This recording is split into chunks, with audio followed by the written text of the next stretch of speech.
Kasar Court Nupi ama sahi tara jail da thabak subagi phadokpikri. District and Session Court Kasar District na Nupi ama NDNPSA ki makhada sahi tara jail da thabak subagi phadokpikri. Court na phadokpikrabi nupi adugi maming naibung Kuki sai nipugo humdoi kawi. Saikul gi khul Chuchangpur district gini mak English ngani ka kunga mari gi March taraga mapanda Assam Manipur ani gi border da leiba Lakhipur gi Folartal Ferry Ghat gi ganja putuk pusin tawringai da Assam police na phaki benari nupi ama barak turel da motor boat sisinaduna loan yadaba drug Zirigat area da purakani haibi akaknaba pau phangbadigi police ki team amana local ferry ghat ngaiduna lekhi police team aduna naibung Kuki bu ganja kilogram 15.341 ga kona na phaki police na wong pong sa thabada mak Manipur gi relief camp da leibani amadi ganja singa do atopa mi amada yonabagi damak Fulartal purakhi bani haiba khangmangki police na satakhiba investigation lusinuna ma ki mathakta charge thangalaktuna case asigi trial satharaki court asida satharakhiba trial da naibung Kuki mara leiraina court na lakthokpa loina tha asigi taraga tarukta mak sahi tara jail thabak sunaba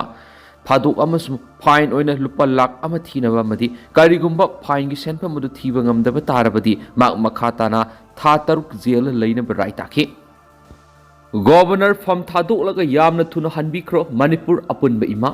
Manipura President rule gi lengak laklaga santipura kadra haina miyamna khandarambi gi tayona bra Kuki khulai paibisingna haugzik phongna tholaklaga Manipura santipurakna masagi mayumda hanjinba horaba maitesingda nongmayam sum bom kapsilaklaba power Kuki singi mathakta karigum action amata lokatana leiriba Manipur gi governor yamna thuna Manipur Thaduk laga hanbikro haina Manipur apunba imana phongdorakli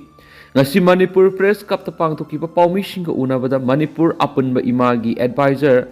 Lalungbam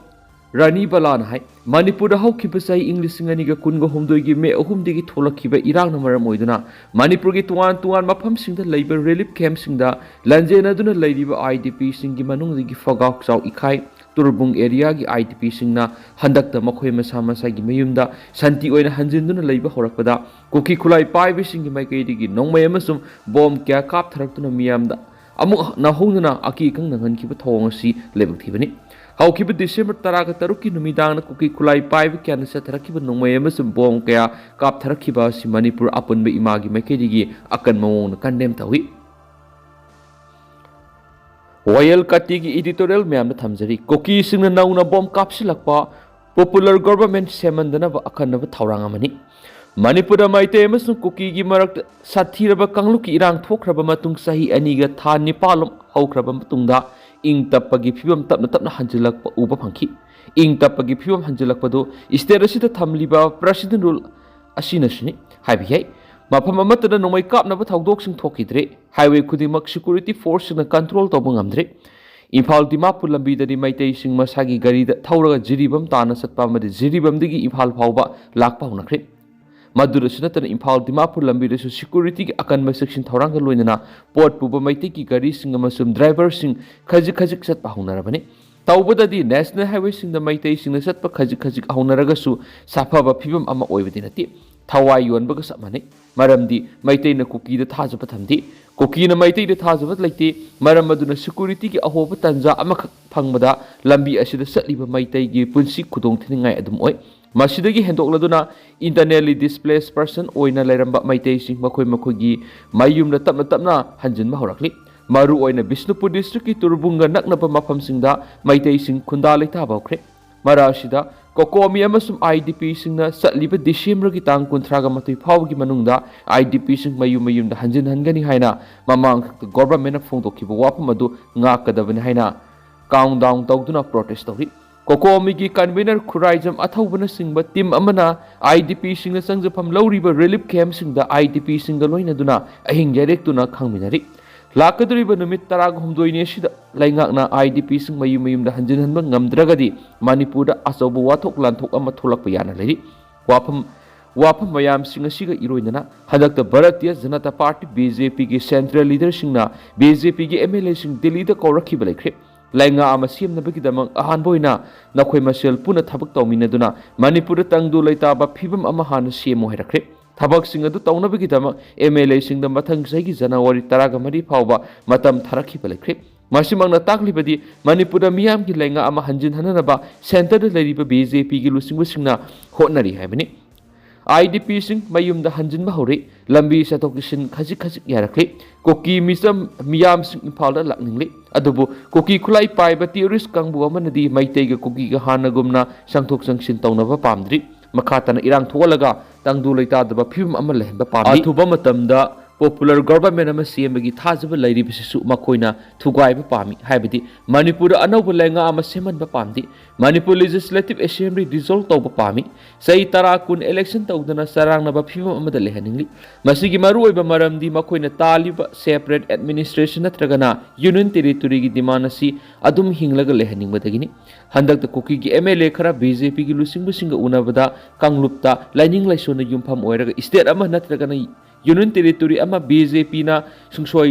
sungsem lo have hairakhrabani madugi muhutta MLA sina kuki gi civil society organization kharagi khadang makhada leiraga thabak tawbudo lepu madugi muhutta na khoina thaudang laruga civil society organization singdu ing tapa purakna ba lambi da pushla o haina sinakhi ba lekhrabani marte amasung kuki sing yawba apun ba mipam amada su kuki gi MLA sing imphal alu aduga manipur assembly da na khoi maitei ga punna thabak tawmi nau haina sinakhi ba su lekhrabani asingumba ing tapa phibam ama purakadore lenga amasu semkhi gadore haibigi kalakpa mihauba amadi sauningbana maram oiraga matam sangna nongmai makul tarudraba tungda satliba December 13 ki numidang athingbara kuki singna bomb amasum nongmai maru sisinaduna maitei da landarakibani maiteina kai hauruba ama phawba tawduna yumlakta bomb amadi nongmai kapsilaktuna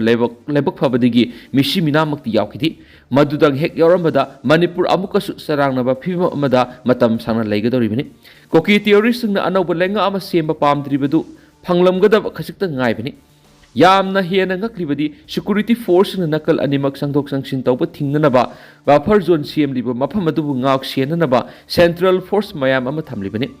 aduguma force mayam ama leiringa isera adu kuki khulai paibisina buffer zone lan tholaga maitai khul attack torkibani madudu senaba miyo ama security force na phagidi thawdo aduna taklibadi kuki terrorist ngi makuta nongmai bomb amadi maitai hatnana bukusu khulai marang kaina leiri habani hairiba kusu khulai sing adu puraga terrorist sing aduna mirakta satpada security force na athingba pidi haibisisu asumbo oiri nomai amadi bomb kaplingai matamdasu makhoibu mayoknanaba thawrang amata tawkhidi haibisi nakhai yamna singi matang asida panjaning wafamdi IDP sing masa masagi mayumda soidana hanjingadabani aikhoi amuhana khuntak lansi haloidabani isagi yumda leigadabani madura khudong thiba masa amkhak hek tholakpagi texas India government na pugadabani manipur popular government ma semandana ba kuki ga central force ka laktunaraga thabak tawribasi mai pakhaloidabani haijaningi